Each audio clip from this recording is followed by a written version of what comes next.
to the city, baby. When you see us, so you know you really viewing greatness in the making. Double up on facts we stating. Podcasting, cruise control, city, state, the nation. So what you saying, what we saying, prime information. Facts, keys to the city, we unlocking the statements. Streaming every Friday. And ladies and gentlemen, we are back. Clovercrest Media presents Keys to the City. We are streaming on all social media platforms at Keys to the City, including Twitch. So subscribe, comment, share. This is a two-part show. We're doing the first part today, and then tomorrow we'll be doing part 2 of the Super Bowl 55. It is officially Super Bowl week, so here we are. I know last week was still an entertaining week in the NFL as we had the quarterback carousel, and it started with Matthew Stafford and Jared Goff, and we'll still be waiting for Deshaun Watson because you know that could be happening in any minute, anytime, and we don't know what Aaron Rodgers. So there's still so much more to talk about with the NFL offseason. I know that it's Super Bowl week, but like I said, sorry to the MLB, sorry to the NBA, sorry to the NHL, and sorry to every other sport. But for the next 4 or 5 months, the NFL will once again do what it does best and dominate the headlines. And it starts with this week and the Super Bowl. Like I said, this to me is probably the most exciting Super Bowl that I've had in all of my life, other than the 2 Giant Super Bowls, and specifically because, well, it's the Giants, and we love the New York Football Giants. And that is 12 years ago to the date. You're welcome, Miami Dolphins. The New York Giants beat those New England Patriots to go 18-1 in the biggest upset in NFL history. But guess what? Tom Brady is there again. Nothing's changed, it seems like. Might have been in the AFC. People bashed him, but guess what? He's back in the NFC, and he's back in the Super Bowl. So that's what got me thinking. You look at all the history of the Super Bowl. There's a lot of historic things going to happen this specific game. First time that a home team is going to be in their home stadium for the Super Bowl. We get to see Tom Brady for the 10th time in the Super Bowl. That's more than almost about 10 franchises that have been totaled in NFL history, too. Just take it all into consideration how great Brady's been. And then you got the up-and-comer, the star of the league, and Patrick Mahomes. So it got us thinking, and I know a lot of people have been talking about it. Is this the greatest quarterback matchup of all time? And I want to read off some of the matchups that I thought, and if you saw, and we saw the list, but I wrote down about 5 matchups. No, 6 actually. So Super Bowl 10 and 13, I had Terry Bradshaw versus Roger Staubach. Super Bowl 19 was Joe Montana versus Dan Marino. Super Bowl 24 was Montana versus Elway. Super Bowl 27-28 was Aikman versus Jim Kelly. Super Bowl 32, Brett Favre and John Elway. And now we come 23 years later to Super Bowl 55. Patrick Mahomes, the superstar of the NFL, versus the greatest quarterback of all time. Sorry, haters, but Tom Brady is the greatest quarterback of all time, plain and simple. Wait, you skipped over Eli Manning and then I know. It hurts me. It hurts me. Trust me. There was some good matchup. Like I saw. I'm surprised you said that.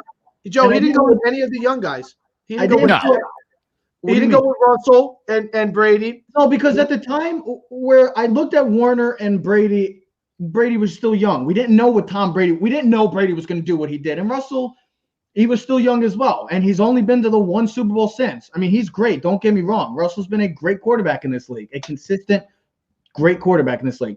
But look at what Brady has done. He is still at the top. And Mahomes has already been to 3 straight AFC championship games and now 2 straight Super Bowls. So can I add one to your list? Go ahead. Drew Brees and Peyton Manning Super Bowl. 2010, yeah, for sure. Now, okay. Because I'm using your watch. Is this the greatest quarterback matchup of all time? Dan Marino was only at 1 Super Bowl, so I used the Drew Brees and Peyton Manning one. That's fine. And that was a great Super Bowl. Yeah. What would you say? Would you say this is the greatest quarterback matchup of all time, plain and simple, to both of you? No. Really? I would still, for me, it'll always be probably 98. It'll always be Elway and Favre. I mean, that was something else. You're talking about 2 of the greats of all time who were, I mean, Favre had won his 3rd straight MVP award.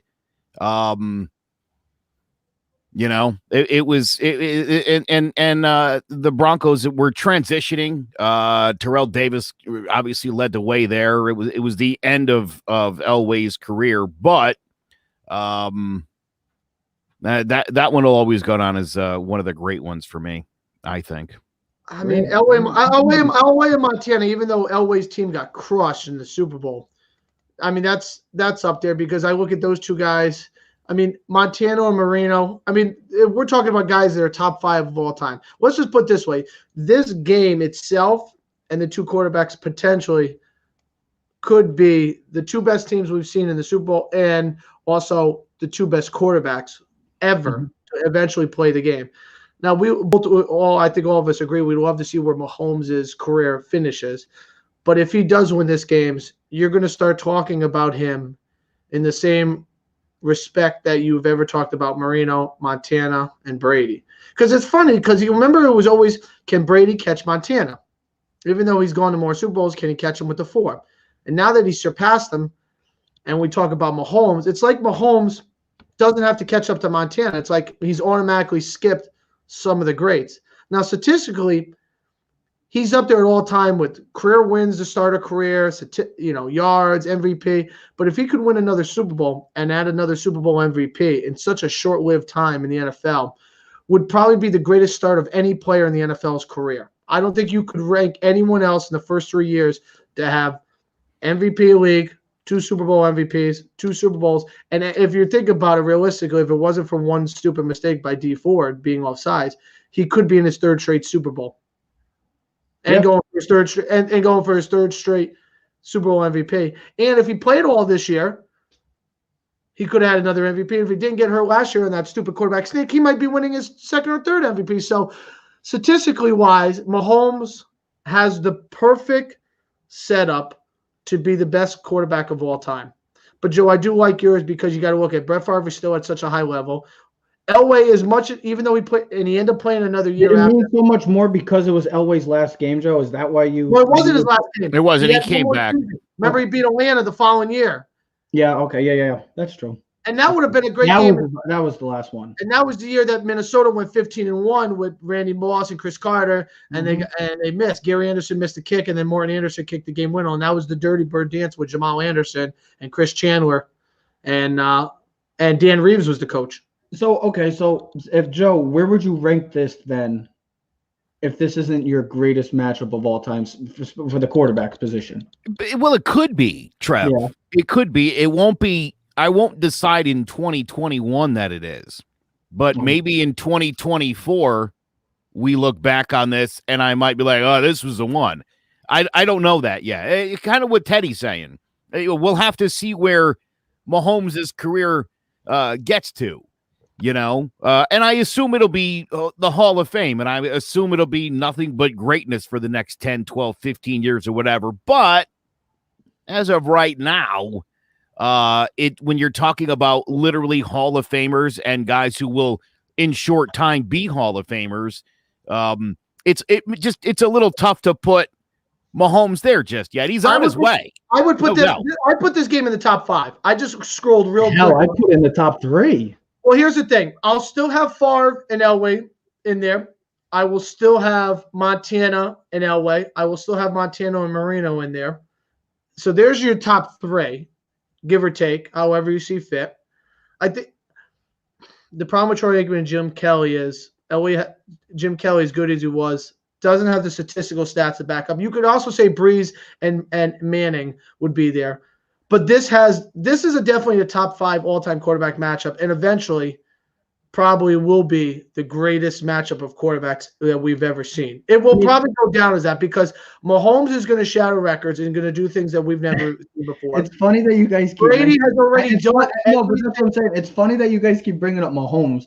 Half of the reason why this already is the greatest quarterback matchup of all time is the guy that he's going against. He's going against the greatest quarterback of all time. There's no discussion about that. Yeah, Montana is unbelievable. Probably will go down as the 2nd greatest quarterback right now in NFL history. Peyton against Breeze. Yeah, that's a hell of a matchup.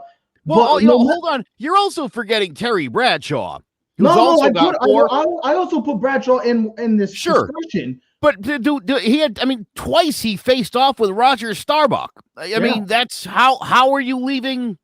How are you leaving both of those games out of the top 5? That again, all I'm saying is right now, It's sexy, and I'm sure ESPN's just had this is the greatest Super Bowl ever. Everybody's like, yeah, it is. It's not. Cool your jets.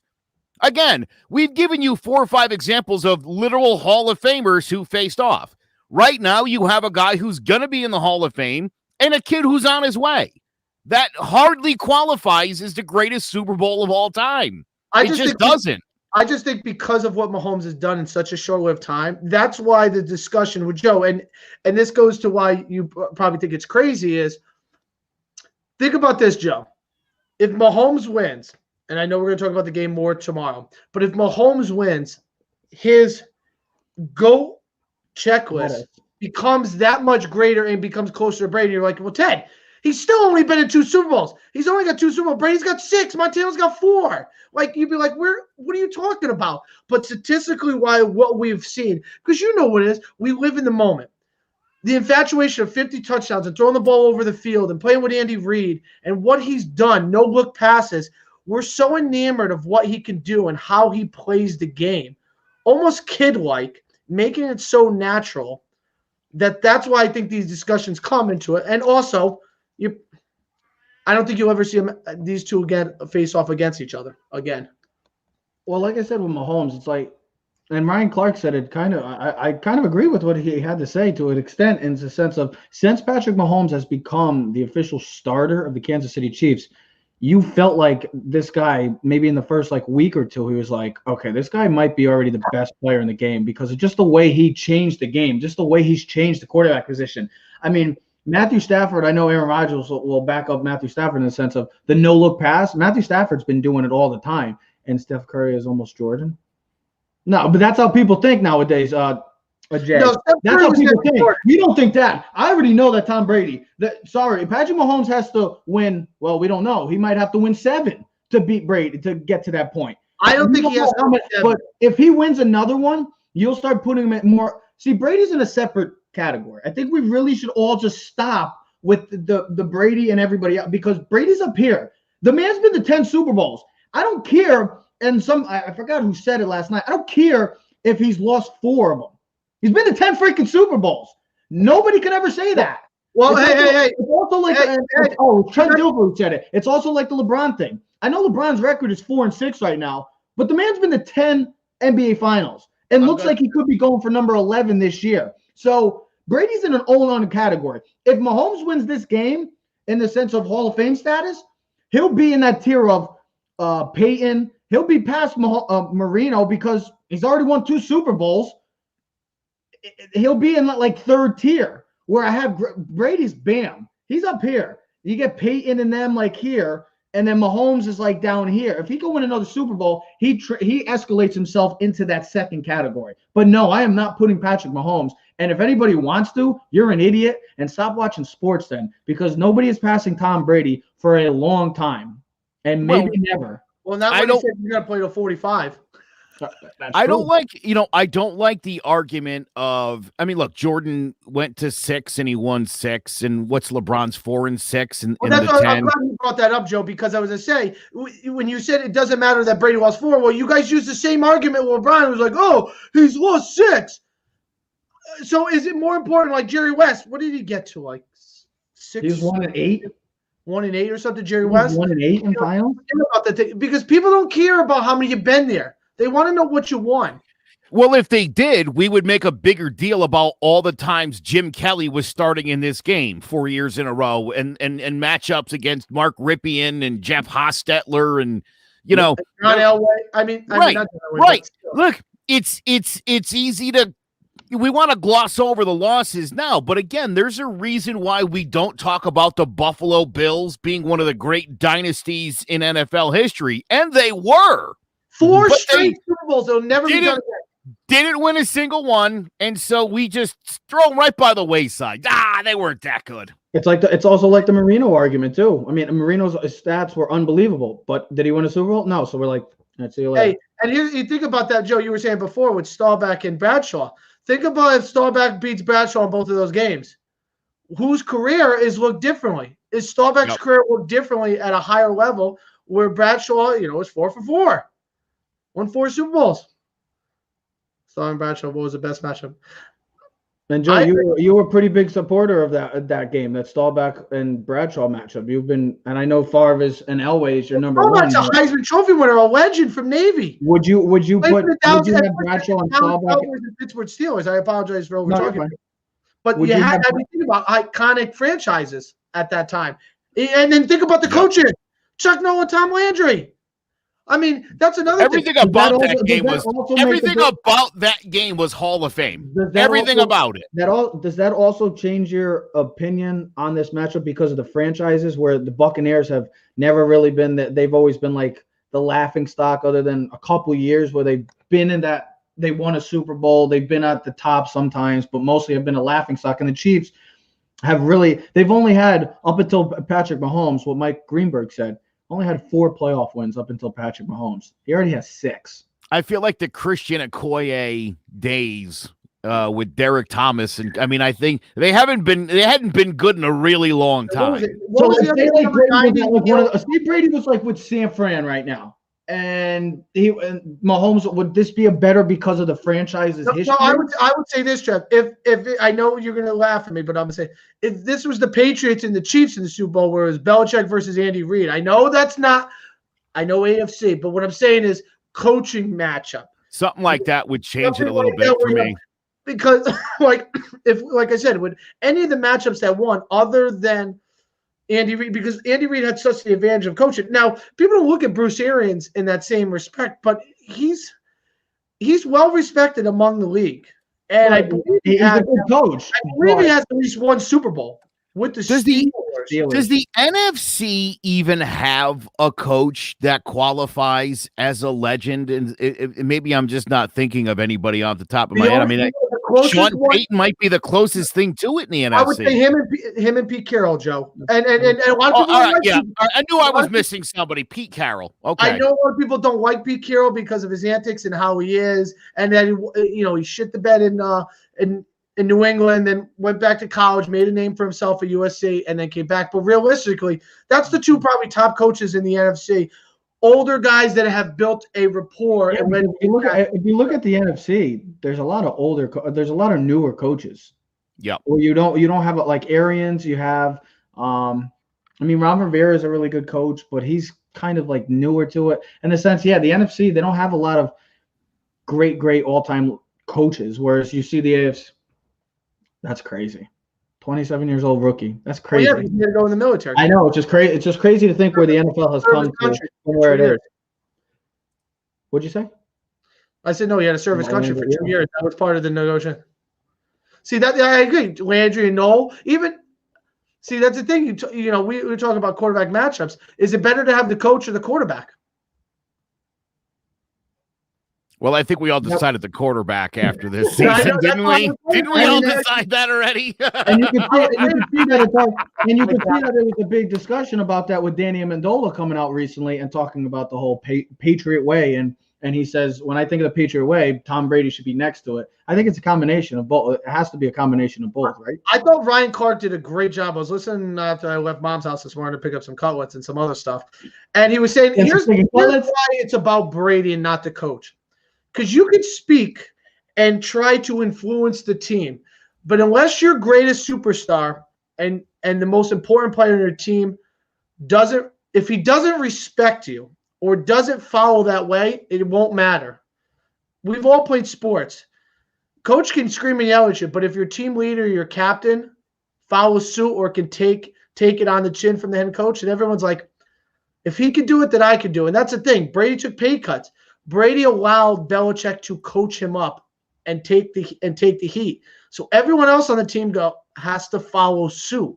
And it's about Brady. It's all about Brady and the coach because you see these coaches, they walk in with their big chest up and they want to give their persona and their influence on the team. But if the best superstars don't respect them and don't obey by their philosophy, it all goes out the window. And I say it like in basketball. I like it. He spelled it like that on purpose. Yeah, I love that, Jared. Thank you for that. That's hilarious. But think about it, Joe. You think about even the great basketball players, right? Yeah. If a coach is trying to get something across, the best way to get it across his team is to go to the superstar and have him influence it on the teammates. You know what I mean? Yep. Coaches coach, but players play. But if Tom Brady was a selfish player, or one of the guys where he didn't allow Belichick to do what he – imagine if Brady was like, I want to be the highest paid quarterback. I'm going to have special treatment and all this other stuff. No. Because Brady allowed to take pay cuts, because, yes, I know, because his wife is rich, and did certain things, players respect that. And hence why the Buccaneers are in the Super Bowl right now, because they follow the leader. And you said that, Joe, I think it was last week. This was a very talented team, this Buccaneers. We're going to get into that game, specifically that game tomorrow. I know this is part one of the Super Bowl preview. We'll talk about all the X's and O's tomorrow, the matchups, the key matchups. What does a win do for Mahomes? What does a win do for Brady? We'll talk all about that tomorrow, so stay tuned with that as well. But I remember Joe was saying this team was very talented, this Buccaneer team. They just needed the right leader leading the charge. And you have quite possibly the greatest leader in the NFL, in the history of the NFL, doing it right now. Hence why they're in the Super Bowl. Hence why they're 60 minutes away from being the champs of the NFL. So all it takes is a great quarterback, a great leader. You got to have good coaching too, though. Got to have the right coaching. Well, of course, that's how you get here, because he's got to make the right adjustments. But Joe, do you agree it was more Brady than Belichick? Do you both agree that it's more Brady of what he did in New England than it was Belichick? You know, I know it's so tough. I got to tell you, it's easy to say Brady because of where he's going to be playing next Sunday, but I don't know that they could have done it without each other. You know, who's more important? I don't know that it mattered. I mean, you're right. Think about the year Jimmy Garoppolo was in there, right? 11-5, they missed the postseason. You could argue a lot of things on that. I don't know why we do. You know what I mean? I think that these two guys together is what made that happen. I think you needed the Belichick, whatever it is he does. He was you had to have Belichick as the hard ass. And then Brady as you need Tom as the heart of that. I would say like Belichick's the brains and Brady's the heart. He's the heart of that team. If you have no heart, though, you got no life. You know, if you want to take it in real respect with the body, the brain can be working, but if the heart's dead, it don't matter. And Correct. It all starts through the heart, and I truly believe that. And Joe, but we've talked about this before. Belichick and Brady are the best quarterback-coach combo of all time. Having the right coach with the right quarterback makes all the difference in the world. It really does. Yeah, I mean, you just look at the teams that are successful. They have the right coach and the right quarterback. You know what I mean? Why are some quarterbacks who are so talented failure? Is it the organization? Is it the coaching? And then you look at other guys. Why are average quarterbacks really good with good coaching? You know what I mean? Yeah. You think we talked about Chuck Noll with Terry Bradshaw, Jimmy Johnson with Troy Aikman, Belichick with Brady. I mean, Bart Starr with Vince Lombardi. I mean, you're talking about legendary quarterbacks with legendary coaches.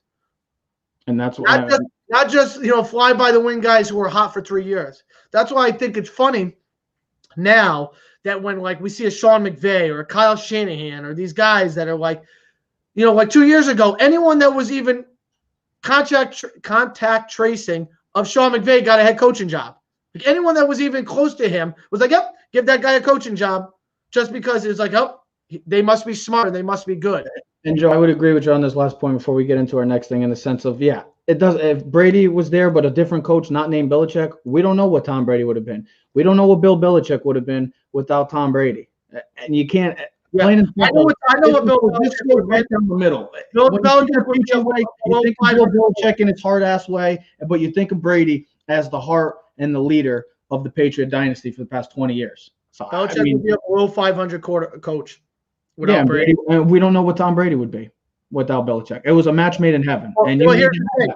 Brady, like Phil Jackson and Kobe, and Phil Jackson and Jordan worked. That's why you've seen Chuck Noll, Bradshaw. You've seen Aikman and Jimmy Johnson. You've seen all these great coaches, Shula and Marino. They worked together. You saw that. Montana and Shula. I mean, that's how it goes. Plain simple. Or Bill Walsh. You need to have these great coaches team up with these great quarterbacks. You can't have one or the other. It's nice, but it might not work. And the only thing you finish off with this would say, hey, listen, as much as it was probably more Brady than Belichick in New England, if it wasn't for Belichick selecting Brady and putting him in when Drew Bledsoe go and having faith in him, because if you also remember, Belichick used to keep 4 quarterbacks on the roster, which is really unheard of. Now it's only 2 usually. So for Belichick to have faith in Tom Brady, to draft him, to allow him to be the starting quarterback, and to bring him up, because it wasn't like Brady was a top pick. This was a guy who was 199th overall. All right? So you got to give Belichick some credit for being able to understand who he is, to develop him, and then Brady took it to the next level. Well, also, don't forget that Bledsoe was back and healthy by the end of the season, and Belichick bucked conventional wisdom and was like, we're going to go with the kid for now. And which is also led him to the Super Bowl when Brady got hurt in the AFC Championship game against the Steelers. Yep. I remember when that happened, and I remember being pissed at the idea that Drew Bledsoe didn't just get his job back. Now, mind you, I was a younger man at the time. But it went against everything I knew in sports. Guy gets hurt, he comes back, he gets his job back, unless you're Wally Pipp. You know, everybody always gets their job back. And when it didn't happen, I was like, how dare Bill Belichick? But, I mean, what do I know? Obviously. Especially because Bledsoe was a first-round pick, a top-notch guy, had just signed a contract extension like the year before with New England. So for him not to get the job back, and then also, because if you guys remember, I do, after Bledsoe had taken over and led the Patriots to the Super Bowl in the AFC Championship game, there was some controversy. Would Bill stick with Bledsoe and play him in the Super Bowl? And he said, no, I'm going with the kid. He's the one that got us here for the most part. He's going to be the quarterback starter. And that was the end of Drew Bledsoe. And Joe, you said Wally Pipp. I mean, is Drew Bledsoe the Wally Pipp of NFL football? Oh, yeah. Yeah. And as they like to say after sure. that decision, the rest is history. Plain and simple. Yep. I mean, but like I said, this quarterback matchup has all the makings of an all-time great matchup. Joe doesn't have it, which is fine. He's a little older than us. Sorry, Joe. So I've seen a lot of crazy before I've seen too much to be impressed by something new. I got you know what I mean? Like I said, we can reevaluate this game 2 or 3 years from now, and I'll probably give you a different answer as to where I rank it, because by then, you know, Brady's career will be over. We'll know exactly how many Super Bowl wins he has. And again, within a couple of years, we'll see. I mean, you know, listen, not for nothing. And the Chiefs are great, but everybody else in the AFC is getting better.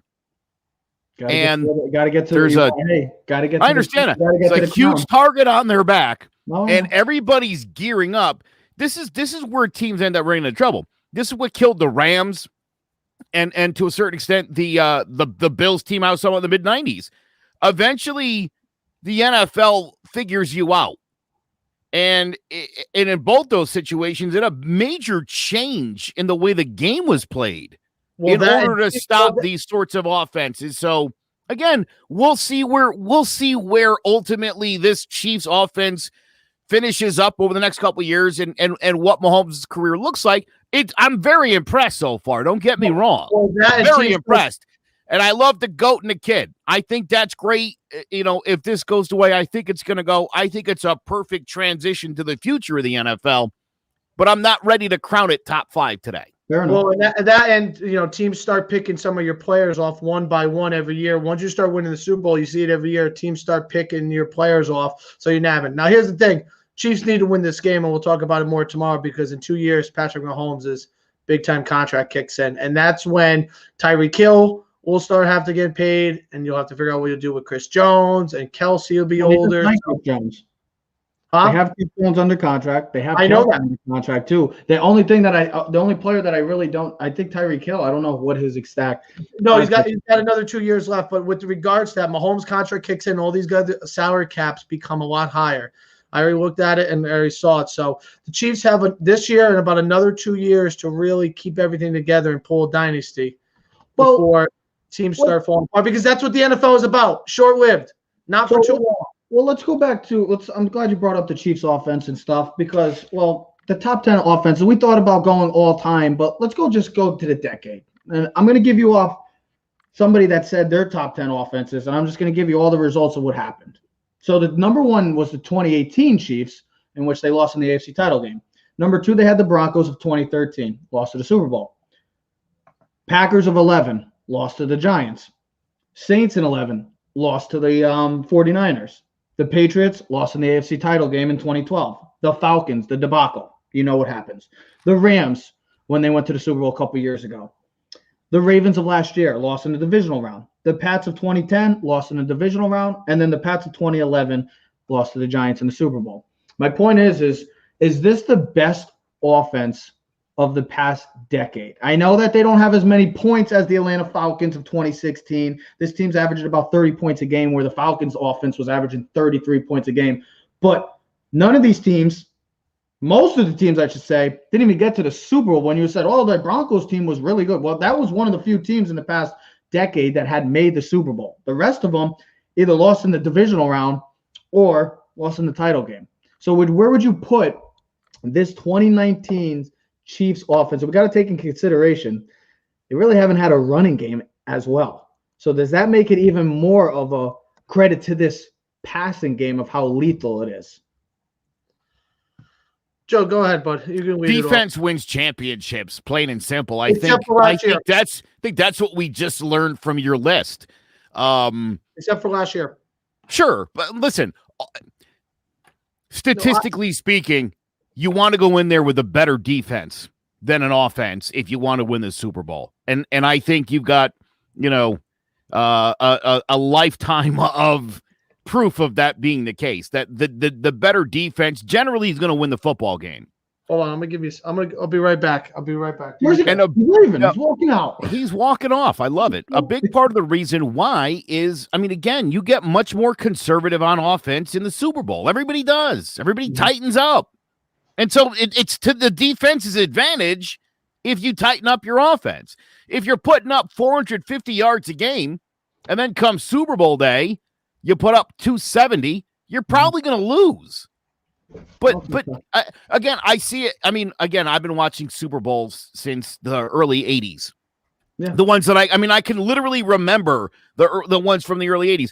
Again, typically speaking, the better defenses win. 85, 86, 87, 88, 89. If I had to say this, I would say this offense is better than any of those offenses. And the only offense I would compare this to is the Greatest Show on Turf. Now, they had a running game, and they had the best running back in football that year, and one of the all-time greats in Marshall Faulk. The reason why this offense is that much, I just think because of what Tyreek Hill's speed, that at any moment you give that man the ball, he can take it from a 5-yard slant to an 85-yard touchdown, plain and simple. You have the best tight end in football by far in Travis Kelce, had a historic season, and one of the all-time great tight ends in football. And then you have Patrick Mahomes without any question. It doesn't matter what lead you have. No lead is safe with the Kansas City Chiefs because of Patrick Mahomes. And I know I'm not even talking about – they don't even have that great of an offensive line. They don't have their running game has been lackluster. So maybe I should be specifically saying, is this the greatest trio going into Super Bowl history with Mahomes, Tyreek Hill, and Kelce? Is maybe more of a specific question instead of the offense in general. Well, so I'll answer the question, but Trev, do you want me to tell you what I ran to go get? The New York Post. Yeah, so I wanted to explain something because you guys were talking about offenses. So it's teams that score more points per game during the regular season are only 5-13 against the spread in the last 18 Super Bowls. The Buccaneers scored 30.8 points a game. Chiefs they scored 29.6. Mm-hmm. The ability to run the football has been much overrated for the Super Bowl success. Teams that average more rushing yards per game are just 4-12 since 2005 in the Super Bowl. The Chiefs rushed for 112 yards per game this season. The Buccaneers 94.9. Here's the other one I wanted to tell you. Passing yardage also meant little in terms of Super Bowl success, with teams owning an edge in total offensive passing yards, going 8-11 against the spread in the last 19 Super Bowls. Those were the top two passing teams in the NFL in 2020. The Chiefs threw for 4,854 yards. The Bucs threw for 4,626 yards. So, not that it makes a difference because I know it has to do with gambling. Change that question from what I had. Instead of top 10 offenses a decade, is this the greatest trio leading into the NFL history and into Super Bowl history? No, I got one better. Is Kelsey, Tyreek Hill, and Patrick Mahomes the greatest trio heading in to the Super Bowl? And I appreciate Dave Riccio commenting on that because he's a Pittsburgh Steelers guy. So Lynn, Stallworth, and Bradshaw is up for debate. But is this the latest? The latest trio? I said greatest. I said great. Joe, you're having a hard. Joe, you better get another half of that sub back. I gotta tell you, I prefer latest. I prefer latest over greatest, I'll be honest, because again, dude, how can you say that? I mean, literally knowing somebody just mentioned Bradshaw, Stallworth, and don't forget Franco Harris was also on that team along with Lynn Swann. Because it adds for great debate. Sure, it does, but I mean, to me, the greatest trio of all time is the first one I ever really believed in. And as a Giants fan, for me to say this is tough, but dude, Aikman, Smith, and Irvin, come on. Well, by far the best three I've ever seen. You're talking about three of the best at their positions ever. Joe, you're turning around. You can make that question. Latest trio. It's just the latest great trio in the Super Bowl. I mean, how's that? The greatest thing. When you said it in terms of that, the first team that came to my mind was the Rams with Torrey Holt, Kurt Warner, and Marshall Faulk. You forget how good Marshall Faulk was. He was the most dynamic runner and receiver. He could have been a receiver with 1,000 yards if he wanted to. I think he did. Roger Craig with those with the Montana teams, dude, with Jerry Rice. Forget about it. I mean, you're talking about the greatest. You think it hurts that they don't have a legit. I mean, you would think Le'Veon Bell or Clyde Edwards-Helaire would be a legit run, but do you think this hurts maybe the trio because they don't have a running attack? Because you name some great trios and they're a great receiver. But it's different. It's different. We don't talk about the tight end position, but Travis Kelce has really, and guys like Gronk and guys like George Kittle, even Aaron Hernandez, they changed the way Shannon Sharp, tight ends like that. They really changed the position of the tight end. Whereas back in the day, tight end was more known as a blocker and more just like dink and dunk guy. You'll get a pass, you'll get a pass here and there, but nothing great. You see Travis Kelce now. I mean, his stats throughout the postseason, Ted, you have those stats, right? Of Tyreek Hill and Travis Kelce. I mean, I think he in both games had 10 or more receptions, and Tyreek Hill had almost up to that in both of those games. That's why I say with those two, and then with Mahomes, it just adds that whole icing on the cake. Well, first of all, it shows how the game has evolutionized. Yeah, running game is not as important as it once was. All right, because running game could be a stretch pass, could be a screen pass, could be a shovel pass, could be a number of different things. Now, Trev, you wanted those stats. Yeah. Kelce in the 2 games this playoffs has 25 targets, 21 catches, 272 yards, and 3 touchdowns. In the 2 games for Tyreek Hill, he has 21 targets, 17 catches, 282 yards, but he has no touchdowns. But he's so dynamic that the touchdowns, I mean, the play last week where he had the 7-yard slant and took it for 72 yards is, I mean, that's everything else. Those 2 guys and Mahomes work out perfectly for this stuff. Tyreek Hill's speed opens up everything for that offense. It allows the offense to do everything else that they need to do. His ability to stretch the field, you have to double coverage him. Because we saw the first time these 2 teams played, he had 203 yards in the first quarter. So you have to put a safety over top, which means Travis Kelce then, like he did in the game, had 12 catches the rest of the game, where Tyreek Hill, I believe, only had like 3 more catches, works the middle of the field because he's a mismatch nightmare. I mean, the Browns tried to put their number 1 corner, Denzel Ward, on him, and he wasn't good enough to guard him. And maybe it's just me saying he owned the Bucs with Levante David and Devin White in the first game. So their ability. Maybe this is just me, Joe, why I said this trio, just because of it's me being younger, the younger generation, but just the way the game has drastically changed from the days of Stallworth, Lynn, and Bradshaw to even Aikman, Emmett, how that changed that changed football to where it is now. And even what Ted brought up, the running game has become almost, it's there, the running back position. And we always talk about the value of running backs nowadays. What's the value of running backs? Their position. It's not as great as it once was, where you see a receiver. Some teams would rather go get a Tyreek Hill over maybe a Saquon Barkley because of his speed or just the receiver value. Oh, and yeah. then you see the tight end, it's drastically growing over the since maybe Gronk. That's really taken it to a whole nother level. Like Shannon Sharp was unbelievable. I'm not taking Tony Gonzalez was really good. But Gronk and like though and the Patriots offense with the way they used Hernandez and Gronk was better. I mean, Walter Payton and picked two other guys. I understand, but like that's how the game has changed drastically from of those course. days to where it is now. And Dude, that's why I'm just putting that out there. Trevor, listen, 1,000,000%. I mean, you know, what you end up having, I think, when you try to compare the 70s to the 80s to the 90s to anything after 2000 and then anything after 2010, you're comparing apples and oranges. You're literally different evolutions of the game. We could easily talk about, you know, the 1930s. Where they threw the ball with the frequency of an Army-Navy game. You know what I mean? Like that, it wasn't even a thing. The game constantly evolves. But look at this offense that the Buccaneers have seen over the last couple of weeks. And the idea that Leonard Fournette didn't do dick this year might be the best thing that's happened to the Bucs, because that dude looks faster, better, and fresher than anybody else on the football field right now. That has got to be the most rested superstar in the game. Even Ronald Jones, he looked very explosive yep. Since he's come back from his injury. But that's why I was just thinking about Joey while you're talking. That's why when we think about the Rams team in 2000 and we talk about the greatest show on turf, this is the greatest show on turf, the Chiefs right now.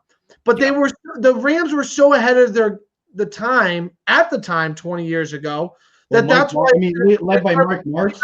Think about it. Mike Martz was a mastermind. You had Kurt Warner, which we didn't know Kurt Warner was going to be a Hall of Famer. All right. You had Torrey Holt and Isaac Bruce, both Hall of Famers. You had Marshall Faulk, a Hall of Famer, and then you had the slot guy Oz Hakeem with Ricky Proehl as your fourth receiver. Now you think about that: 4 receivers, a running back that I believe had 1,000 yards rushing, 1,000 yards receiving that year, was the MVP. You know, could do it all. Was a mismatch nightmare. That was the reason why we call. If the Chiefs were put back 20 years ago, they would have been called the greatest show on turf, even though they were playing on grass. But that is just where the game has changed. The game has drastically changed. And that's the only reason why I say what I say. I know there's been a hell of a lot of great trios over the history, but to add a tight end 10 years ago, realistically, you might be like, what kind of drugs are you on? You would never consider the tight end position as great as it is now. I mean, at an all-time high. I'm going to disagree with that, and I'm going to point out Phillip Rivers, LaDainian Tomlinson, and Antonio Gates. That was a great trio. Never got the though. And Gates was a tight end. Oh, he was. Oh, yeah. Antonio Gates, another guy I forgot, was an unbelievable tight end. But you had few tight ends, whereas now you have all these type of tight ends. You have Darren Waller, you have Kittle, who's become one of the most valuable players in the game. Can I tell you something? What they don't have? They don't have a number 1 receiver. They don't have a legit deep threat. All these guys. Who is Oakland's number 1 receiver? Don't tell me Henry Ruggs. No. Sorry, 5'9" speedster doesn't make it. He's not Tyreek Hill right now. He's not Tyreek Hill. The 49ers, who is their number 1 receiver? You don't have that. Now, I think Arizona Cardinals, if Kyle Pitts falls to them in the draft, they could be that team with DeAndre Hopkins, Kyler Murray, and Pitts. Because I think the opportunity to be that explosive at are the Chiefs just showing that you can survive without a running game? Well, yes, absolutely. Absolutely. It doesn't have to or just because Mahomes, like we've talked about, kind of just erases everything. The running game only has to matter when it matters. Meaning, 3rd and 1, can you get the first down? 2nd and 2, can you get the first down? Inside the red zone or goal line, can you get a yard or 2? It's just like we talked about the Ravens. You can run the ball all day, but can you complete a pass when it matters the most? You have to be. It's the Belichick. I'll say use it the Belichick way. Remember, he doesn't have practice. Well, we're at the 3-yard line. It's 3rd and 10. We need to pick up 7 yards so we can get situational football. Situational football is the most important part of the game. Who cares what you do between the 20s? You can run the ball up and down the field. Are you great when it matters most? 3rd and 1, 2nd and 2, under 2 minutes, late in the half. You know, can you make the stops on defense when it's late in the game? Can you hold teams to field goals? That's where it matters the most. Chiefs score touchdowns in the red zone. They don't kick many field goals. That's what the Patriots used to do. 3rd and 1, they get it easily. First down, bang, next drive, let's go. That's what it's about nowadays. It's situational football. Can you be great when it matters the most? Who cares what you do on 1st and 10 and 2nd and 10? Can you be great on 3rd and short, 4th down, and in the red zone? And that's why I think the Chiefs are so great, because they manage those situations at such a high level, and they complete them. You know what I mean? You don't. Every time they're 3rd and 1, you're like, it doesn't matter.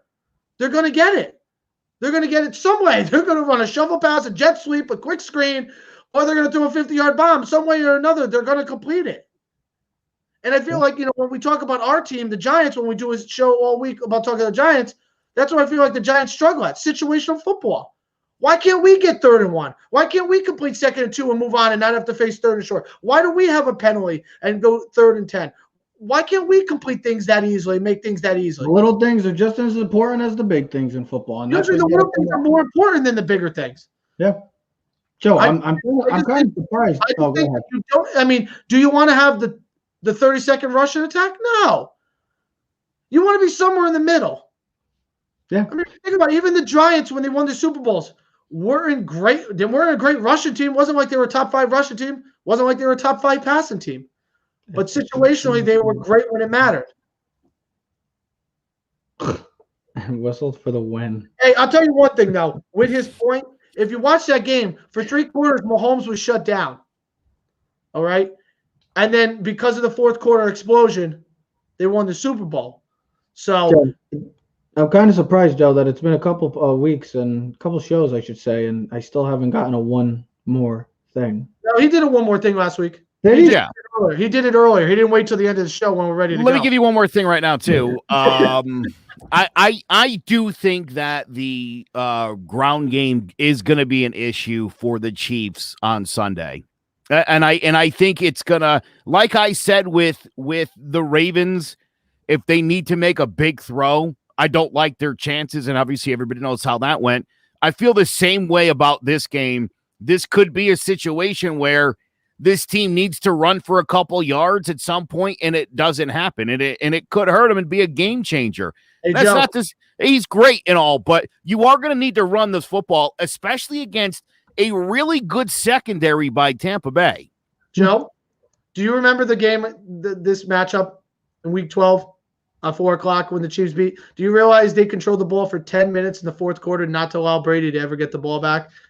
They completed multiple 3rd down and 4th down conversions. Brady never touched the ball. He touched it one drive in the 4th well, quarter. Guess what? They play him again. Well, it could be a different outcome. And here's the thing. Mahomes, if you remember in that game, had multiple scramble conversions to keep the drive going. Brady never only touched the ball one time. I was reading the post. I've been reading the post a lot more, Trevor, with the Super Bowl. That's what I'm talking about, Joe. Mahomes is What that Bucs defense look like then, though? The same exact it was now. It's not as bad. Vita Vea is there now. Everyone on the field was on the field. The same secondary. Vita Vea was there. Shaq Barrett was there. Hey, just like when the Giants played the Patriots once, they had the same exact team. The only difference was the Chiefs will not have their two starting tackles. And I'm glad you guys brought that up. That is major. That is huge. And I'm glad you guys brought that up because that leads into tomorrow's show. That's how we're going to close it out. We ain't getting into any more of the preview. That's how we're going to close out today's show. And I'm glad Joe and Ted ended with that because that's a lead up until tomorrow's show. So you're going to have to stay tuned to get our predictions, our score, and our MVPs. That's a good question, too. I will say they do. What's up? Dave Ricchio's question, if he's not on, I will tell you this. The Buccaneers defense is better, yes, talent-wise, than the Chiefs. But the Chiefs are opportunistic. They make plays when needed to. They do, and they have. And that's part of the reason why they're getting back-to-back Super Bowls. Because we're going to talk all about it tomorrow. So stay tuned. One more thing. No, you don't get the one more thing. No, you can't get one more. I just want one more thing. I would like to point out that Tom Brady won a conference championship game on the road despite throwing 3 interceptions.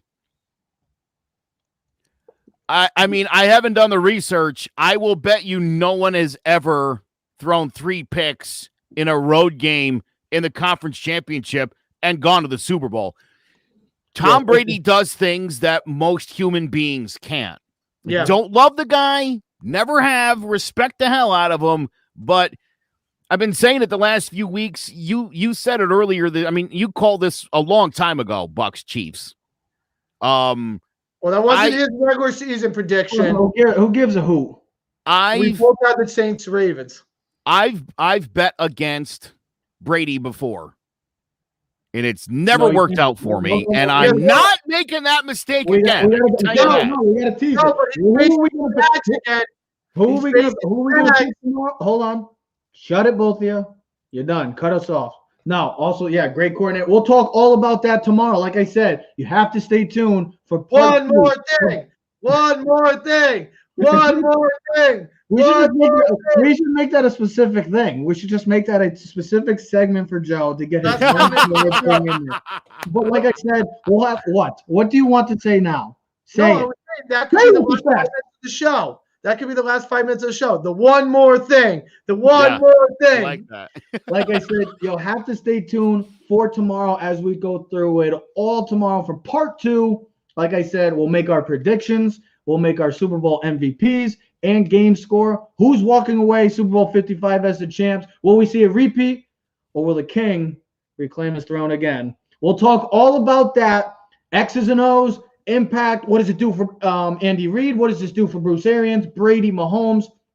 It's going to be a hell of a show, so you got to stay tuned. I'm sorry that we don't have more for you, but you're just going to have to come back and watch Keys of the City tomorrow. So, ladies and gentlemen, we are streaming on all social media platforms at Keys of the City. Subscribe, comment, share, and like.